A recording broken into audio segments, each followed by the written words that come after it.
Namaste.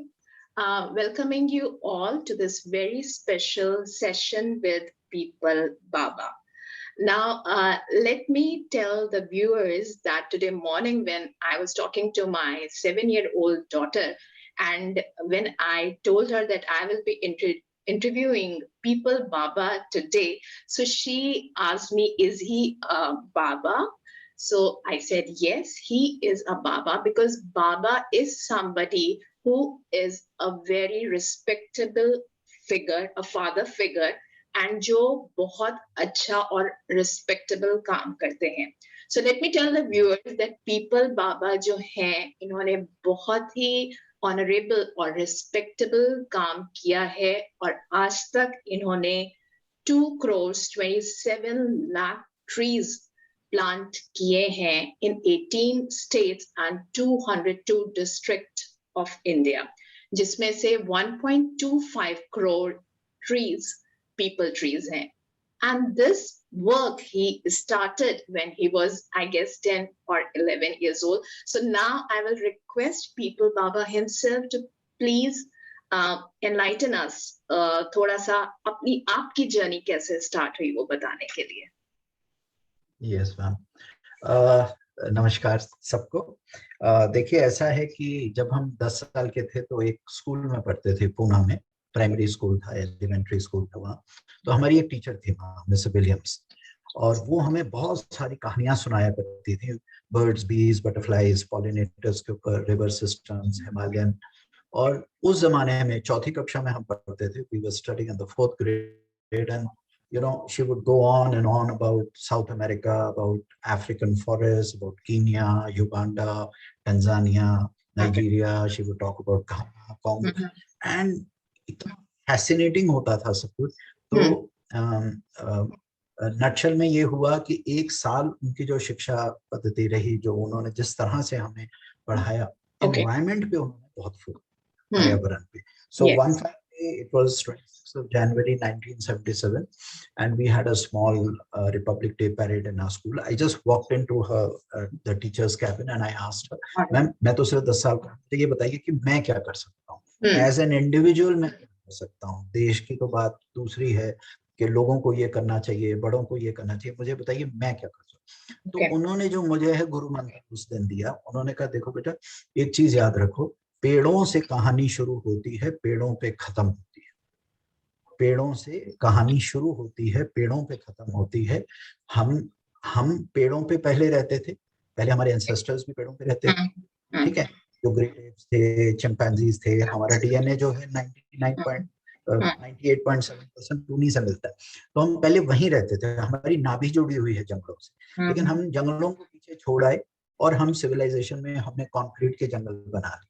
तो इसी कारण से हमारी जो है ये जो लाइफस्टाइल प्रॉब्लम्स हो रही हैं, हमारी तबीयत खराब होती है, हमें डिप्रेशन होता है, हमें एंजाइटी होती है, हमें गुस्सा आता है, हमें इरिटेशन होती है, हम हमारी सोचने की शक्ति, हमारी योग की शक्ति, हमारे शारीरिक जो और मानसिक रोग जितने भी आ रहे हैं वो उसी कारण से।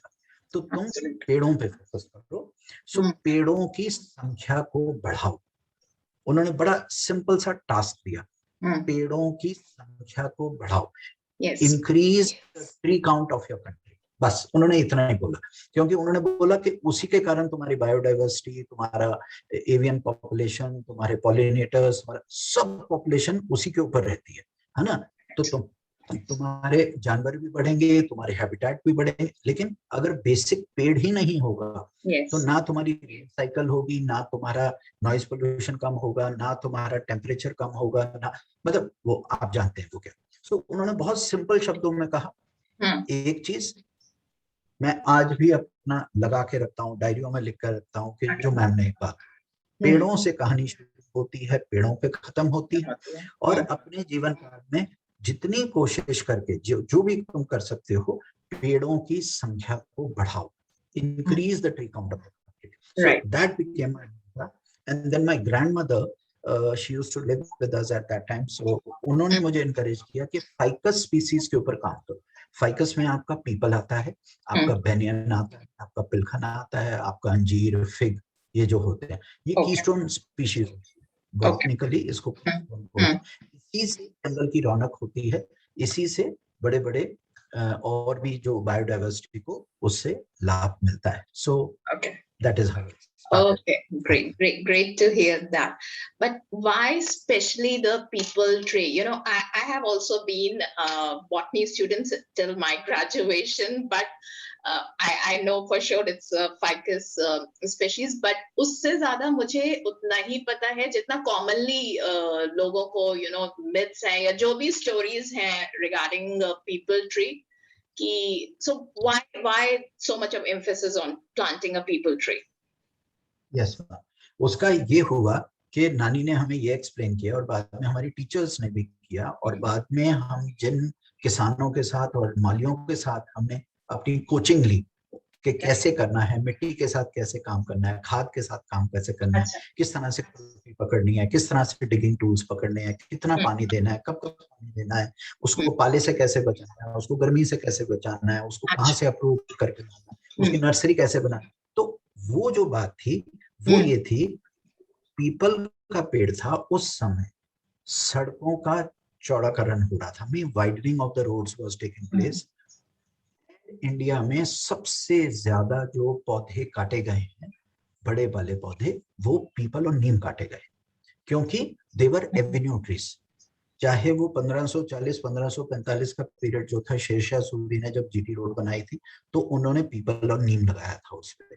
तो हमारे जितने भी मुगल एम्परर्स से उन्होंने सड़कें बनाई, ब्रिटिशर्स ने जितना बनाया, तो आप देखते हैं कि neem as a common tree and peepal as the camouflage, the big canopy tree. तो हुआ क्या, I used to myself see, हम इलाहाबाद में नारायणी आश्रम में वहां पर काम करते थे, मतलब नानी वहां रहा करती थी, तो हम देखते थे जिन पीपल के पौधों के नीचे हम खेला करते थे वही पीपल के काटे गए और वहां डेवलपमेंट हुई, वहां हाउसिंग कॉलोनीज आई, वहां सड़कें बनी, वहां पर बड़ी बड़ी बिल्डिंगें आ गई, शॉपिंग कॉम्प्लेक्स. सो बहुत दिल दुखता था. तो नानी ने कहा तुम एक काम करो, देखो बेटा तुम 100 पेड़ नहीं लगा सकते, स्पेशलाइजेशन रखो, इवन इन ट्री प्लांटिंग. यहाँ पर मैं एक नानी का एक बहुत बड़ी बात बोलूंगा जो आपको इंटरेस्टिंग लगेगी. उन्होंने कहा देखो बेटा, डॉक्टर इंजीनियर तो कोई भी बन सकता है पढ़ के,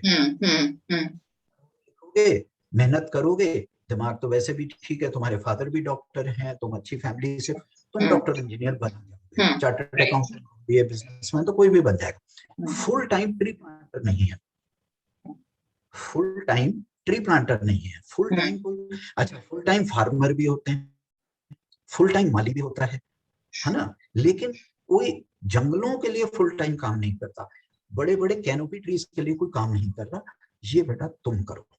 तो हमने कहा अच्छा चलो यही करते हैं. फादर को बड़ा गुस्सा आता कि भाई तुम, ये कोई करियर थोड़ा ना हुआ. वो ही वाज आर्मी ऑफिसर, तो उनको था कि मैं आर्मी में जाऊं, मैं डॉक्टर बनूं. एएफएमसी में वो पढ़ाते थे, प्रोफेसर. तो एनीवे, कहने का मतलब ये हुआ कि नानी की बहुत एनकरेजमेंट रही और नानी ने मुझे पीपल के बारे में सिखाया. हम चंडीगढ़ में रहते थे, तो चंडीगढ़ में वहां पर सुखना लेक है, सुखना लेक के वहां पर एक 150 साल पुराना बहुत बड़ा एक पीपल का वृक्ष है, उसके नीचे बिठा के मुझे वो पीपल की कहानियां सुनाती थी और वो कहती थी लोग पीपल से डरते हैं इसलिए पीपल कभी लगाते नहीं. ठीक है, तो आप देखिए हॉर्टिकल्चर डिपार्टमेंट, फॉरेस्ट डिपार्टमेंट, आपके पीडब्ल्यूडी, सीपीडब्ल्यूडी, जल बोर्ड, जितनी भी अथॉरिटीज है, म्युनिसिपल कॉर्पोरेशन, कोई भी पीपल लगाता नहीं है, बल्कि पीपल को काटने की बातें होती है. ठीक है, हमारी आस्थाएं जुड़ी हुई हैं, हम पूजा कर लेंगे पीपल की, लेकिन पीपल को लगाएंगे नहीं, है ना. तो धीरे धीरे क्या हो रहा था कि पीपल की पॉपुलेशन कम हो रही है. हम सोचते हैं कि पीपल तो सब जगह उगता है, लेकिन वो तो घास की तरह उगता है. घास की मतलब कहीं पक्षी जो हैं वो बीट कर देते हैं, तो वो कहीं वॉल में, कहीं स्टेयरकेस में, कहीं बालकनी, कभी रूफटॉप पे.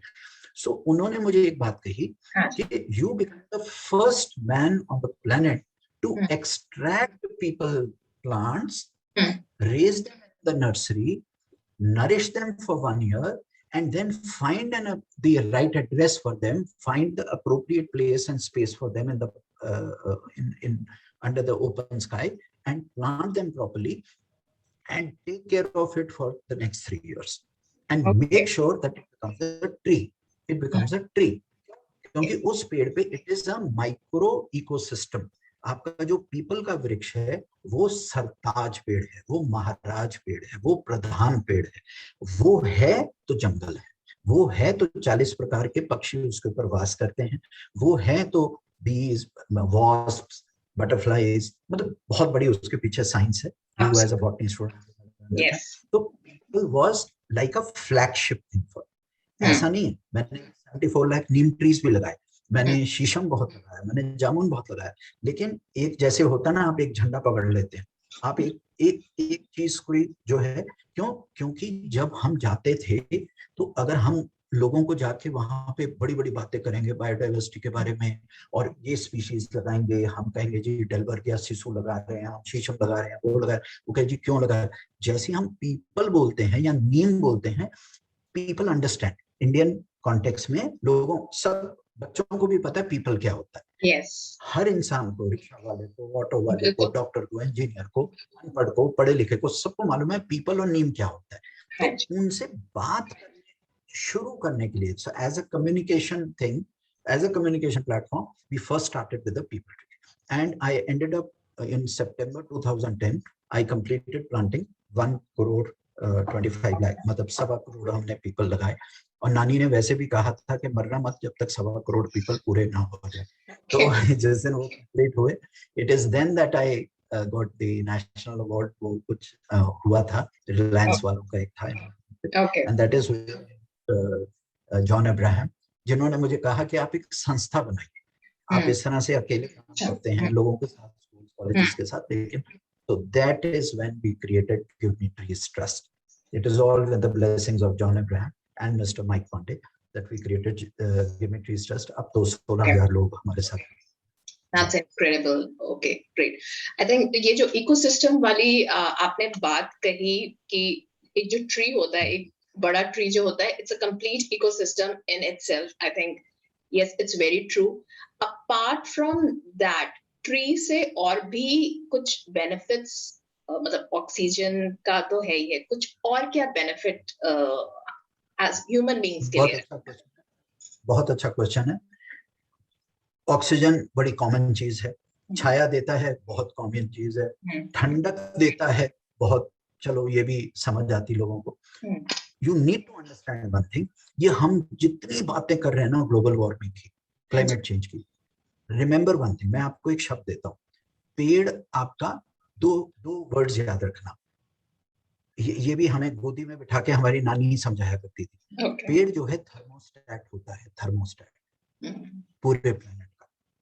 पेड़ है तो आपका थर्मोस्टेट हुआ, पेड़ गए तो आपका थर्मोस्टेट का फ्यूज उड़ गया, फिर तो क्लाइमेट ऊपर नीचे, गर्म सर्द ऊपर नीचे हो गए, इसलिए आपका गांव गर्म हो रहा है, जमीन गर्म हो रही है, आपके रेगिस्तान गर्म हो रहा है, आपका शहर गर्म हो रहा है। तो क्या हो रहा है कि क्लाइमेट चेंज हो रहा है। अगर आप जंगल को वापस ले आएंगे, आप पेड़ों को वापस ले आइए, थर्मोस्टेट को वापस फिक्स कर दीजिए, फिर प्रकृति अपने आप टेक केयर करेगी। नंबर 1। नंबर 2, जो पेड़ होता है वो चुंबक होता है पानी का, मैग्नेट होता है, मतलब कि वो ऊपर से भी बादल को खींचता है, प्रेसिपिटेशन करता है। जो हर एक जो पेड़ होता है उसके ऊपर एक लेयर होती है मॉइस्चर की, वो ठंडक पहुंचाती है। तो वो ऊपर जो पासिंग क्लाउड्स होते हैं वो ठंडा करता है, इसीलिए अमेज़न में, इक्वेटर में ये जो रेन फॉरेस्ट हैं क्यों होते हैं? क्यों? क्योंकि वहां जंगल अच्छे हैं, एवरग्रीन फॉरेस्ट हैं, इसलिए वहां, इसीलिए पहाड़ों पे बारिश होती है लेकिन बारिश नहीं होती, नॉर्दर्न प्लेन्स में बारिश नहीं होती लेकिन हिमालय के तराई रीजन में बारिश होती है।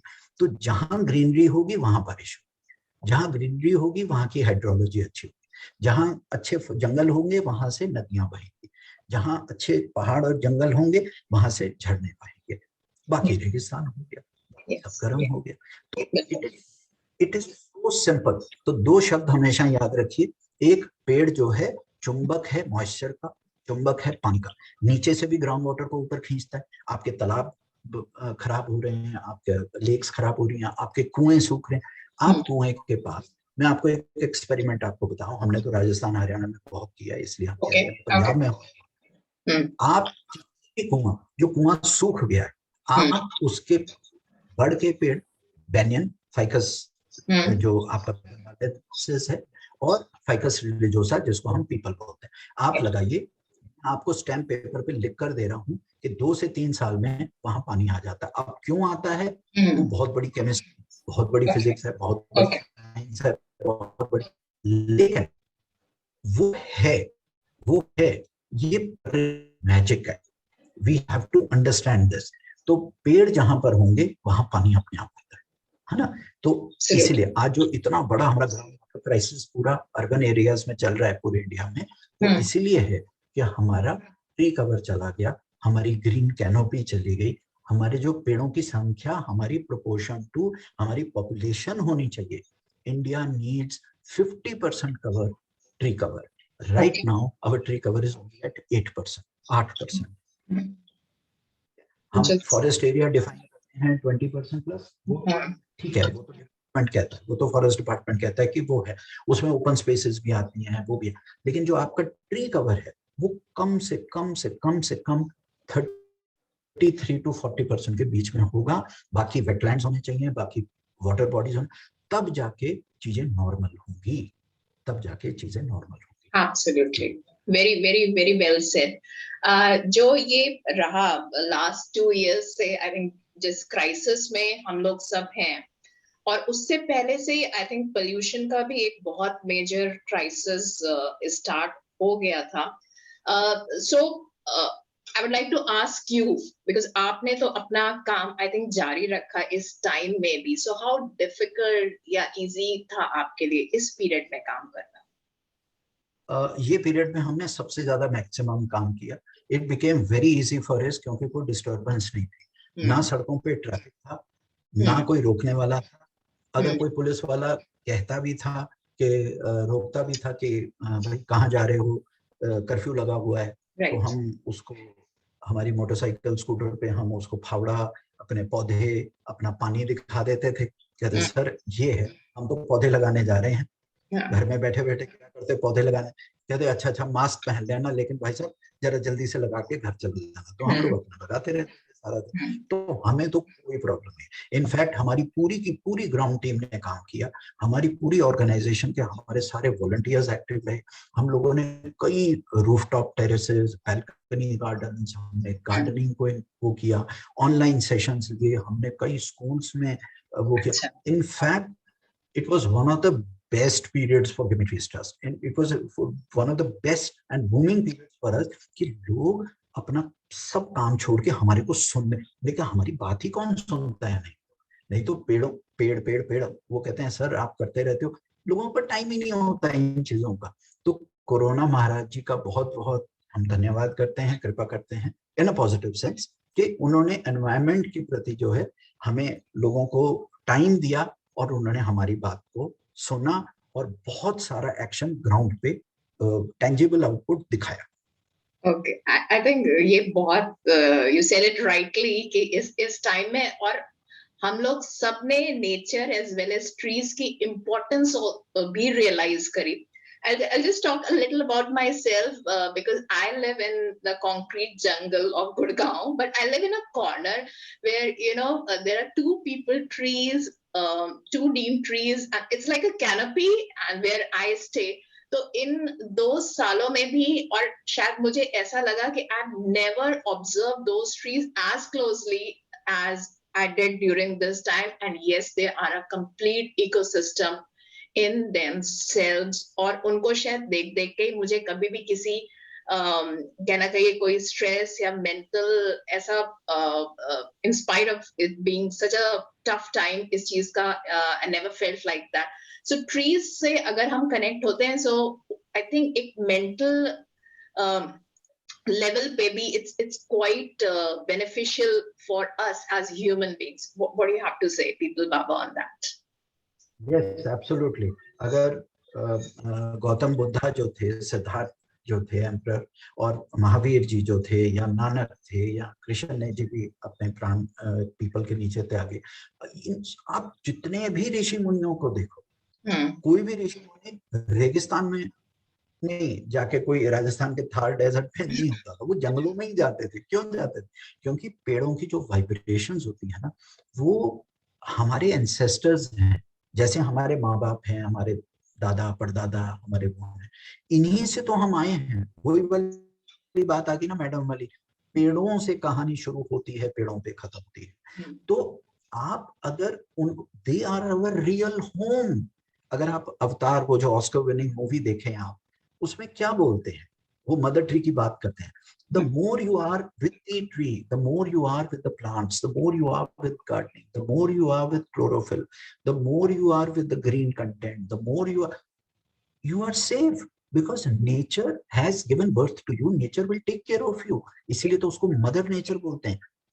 You know, आप एनिमल के बच्चों को दूर कर दोगे उसकी माँ से, या हमें दूर कर दोगे हमारी मदर से। हमारी मदर मतलब हमारे जंगल, हमारे फॉरेस्ट, हमारा पानी, हमारे पहाड़, हमारे तो वो कॉन्सेप्ट जो है, वो चीज हम नहीं समझ पा रहे।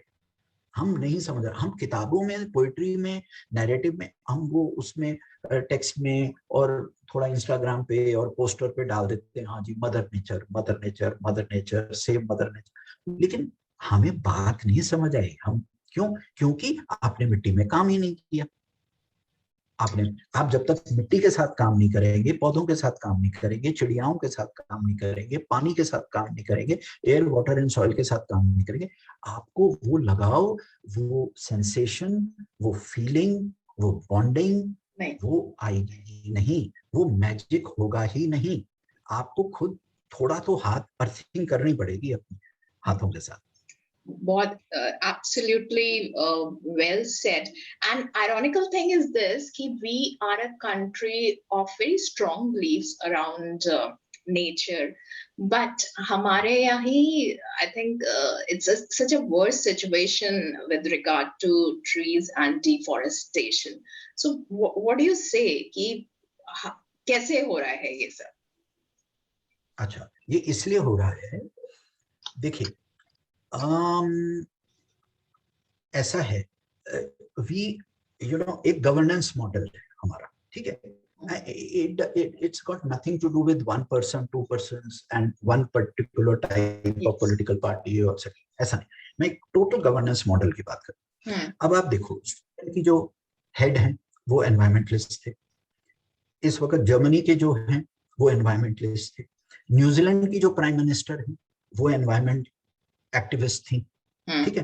भूटान के जो राजा हैं और वो जो प्रिंस हैं वो इतने शौक रखते हैं जंगलों के लिए और एनवायरमेंट के लिए, वो खुद एक्टिविस्ट। आप देखो, ये एक बड़ी गजब की बात है कि जितने भी टॉप आपके 10 लाइफस्टाइल हैप्पीनेस इंडेक्स में, लाइफस्टाइल इंडेक्स में, हैप्पीनेस इंडेक्स, चाहे वो यूरोप हो, न्यूजीलैंड हो, ऑस्ट्रेलिया हो, they are very environmentally conscious societies. उनकी जो कलेक्टिव कॉन्शियसनेस है, और वो कहां से आती है? पॉलिटिकल कॉन्शियसनेस से। आप जैसा राजा होगा, जैसी लीडरशिप होगी, वैसे लोग होंगे, ठीक है। तो आप अगर बात करेंगे, अगर मैं अपनी ऑर्गेनाइजेशन चलाता हूँ, मैं एक छोटी सी बात कहता हूँ, आप चलो एक स्कूल है ले लेते हैं, आप गुड़गांव में रहते हैं, वहां पर कोई एक्स स्कूल है जिसमें 5000 बच्चे पढ़ते हैं, बहुत बढ़िया स्कूल है। अगर वहां का प्रिंसिपल बार बार बात करेगा एनवायरमेंट पे, बार बार कहेगा नहीं हमें वर्कशॉप्स करनी है, हम बच्चों को ये सिखाएंगे, हम बच्चों को वो सिखाएंगे, और वही चीज वो अपने कैबिनेट को, यानी कि अपने टीचर्स को बताएगा, वही आपके ट्रांसपोर्ट डिपार्टमेंट और आपकी एडमिनिस्ट्रेशन, लैंडस्केप, ग्रीनिंग, ये माली सब उसी साइकिल में रहेंगे, तो वहां के बच्चे क्या होंगे? 5000 बच्चे जो हैं वो अपना काम करेंगे, एक एक कदम बढ़ाएंगे और वो कुछ ना कुछ अच्छा काम करेंगे। तो इट डिपेंड्स। हमारे नेशनल नैरेटिव में एनवायरमेंट है ही नहीं, है ही नहीं। हम लोगों को एनवायरमेंट कब याद आता है? हमको याद आता है दिवाली के टाइम, स्मॉग आ गया, वो स्मोक हो गया, वो ट्रैफिक जैम हो गया, वो पटाखे चल गए, वो ये हो गया, कुछ नहीं है। अदरवाइज 365 दिन वी आर नॉट बॉदर्ड। आप देखो, हम टेलीविजन पे 98% टाइम जो है पॉलिटिक्स को देख रहे हैं, तो क्या होने वाला है? वही होगा, ठीक है। सो आपकी जो लीडरशिप है वो जब तक पक्की बात नहीं करेगी, वो आपका कुछ नहीं होगा, चाहे वो आपके स्टेट लेवल पे हो, डिस्ट्रिक्ट लेवल पे हो, आपके म्युनिसिपल कॉर्पोरेशन लेवल पे हो, आपके नेशनल लेवल पे हो। Politicians need to understand this and they need to and they need to speak that language.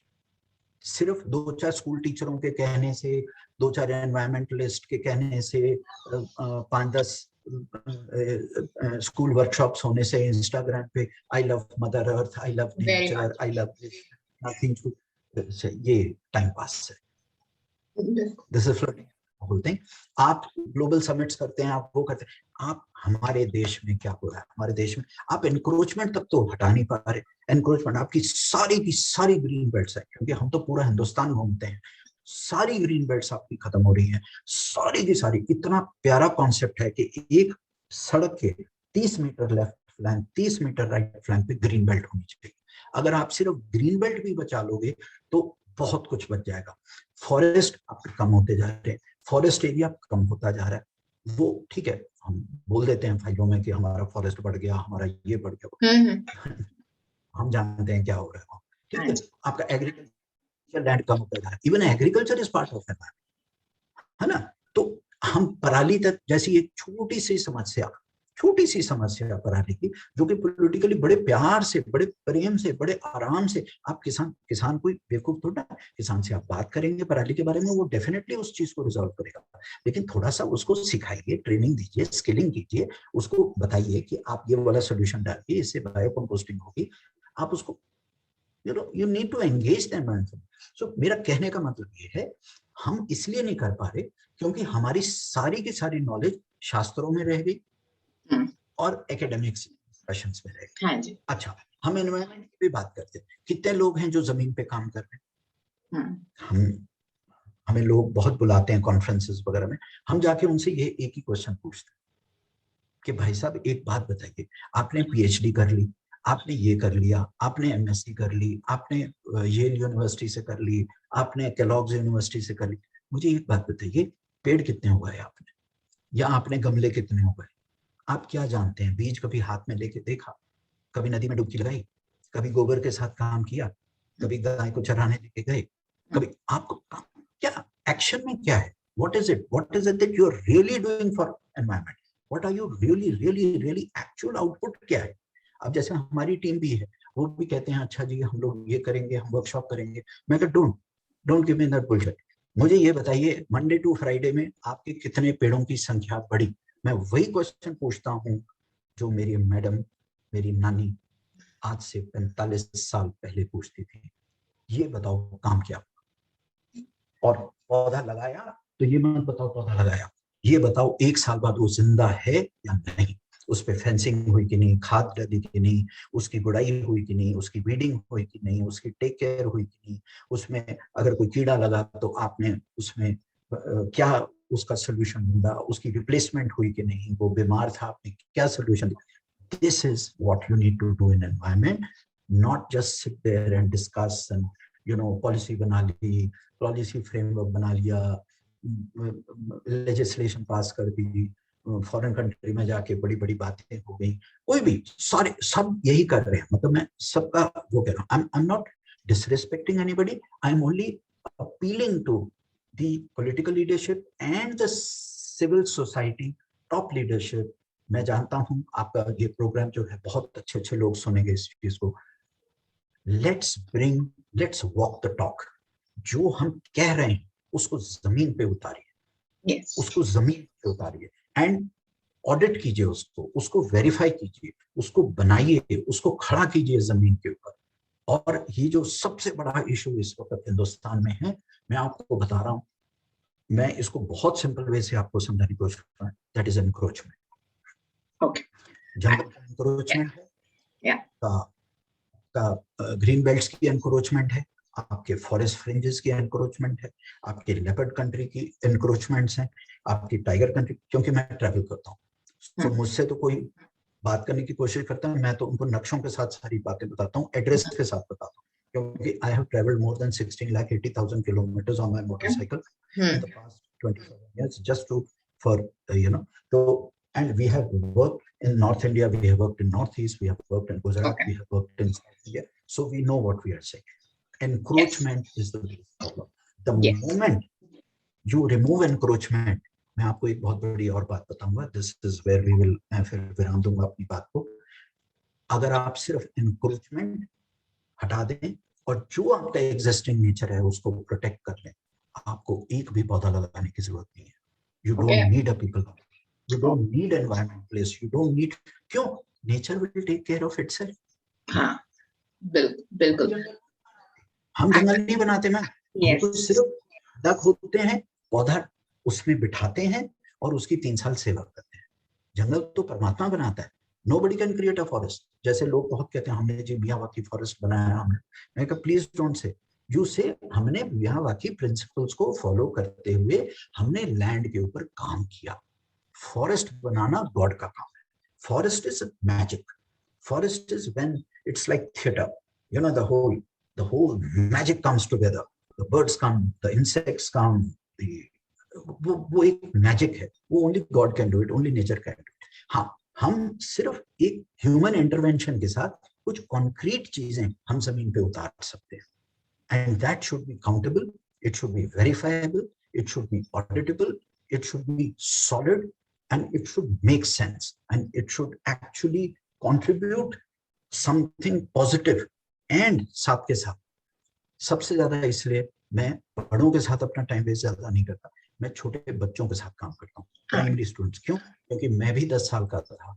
That is how Baba was born. And इसीलिए मैं टीचर्स को भी यही बोलता हूँ कि बच्चों को संभालो, don't worry about the adults. वो पक चुके हैं, तो स्टीरियोटाइप हो चुके हैं, वो अभी वो अब लैपटॉप इकोनॉमी आ गई है, उनको पैसे कमाने हैं, उनको अच्छी गाड़ी खरीदनी है, उनको किया भी खरीदनी है, अब तो मारुति आउट ऑफ फैशन हो गई है, उनको बहुत कुछ करना है लाइफ में, ठीक है। लेकिन जो छोटे बच्चे हैं ना, इनको बात समझ आ गई तो फिर they are the only hope.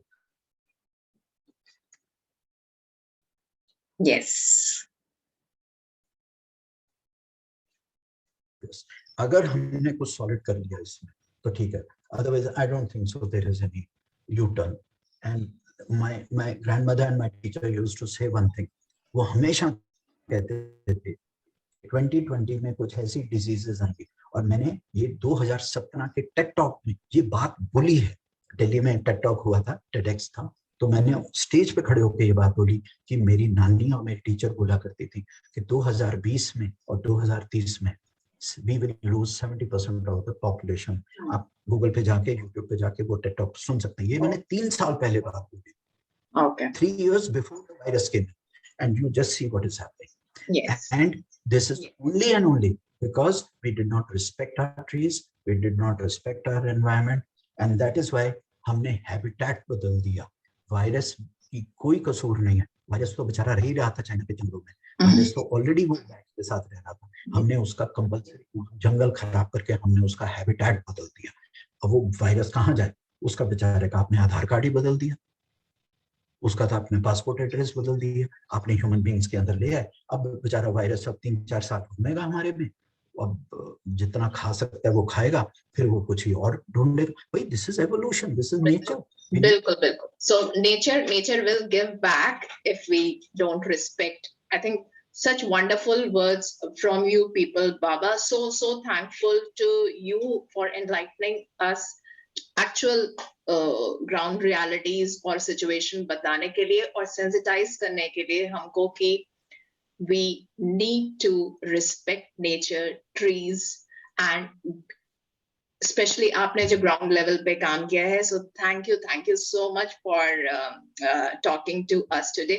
यहाँ पे एक और मेरी एक बहुत अच्छी सहेली है, my name से एकता, जो actually जिन्होंने मुझे introduce किया था आपकी story से, उनको भी बहुत बड़ा वाला thank you बोलना चाहूंगी। And then I started searching on you, and I got to know such wonderful stories about you, so I'm so happy that our viewers also will get to listen to you and get to know कि trees कितने ज़्यादा important हैं हमारे के लिए, and this is not the time to exploit nature at all.